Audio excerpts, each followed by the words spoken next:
Welcome to a Foxy Tech Tips tutorial on disabling the @everyone feature on a Discord server.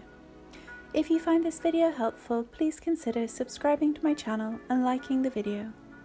I'm doing this on the PC app. If you are on mobile, it will be the same steps, but the buttons might be in slightly different places. Let's begin.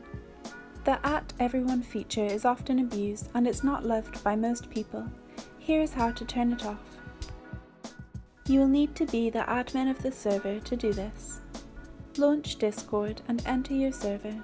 Now click the arrow beside where it says the server name and then select Server Settings. In Server Settings, select Roles from the left sidebar. Now make sure that everyone is selected as the role and then scroll all the way down until you find the setting called Mention Everyone here and all roles.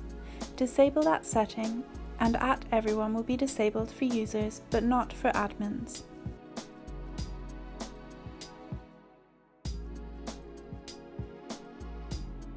And that draws an end to this tutorial.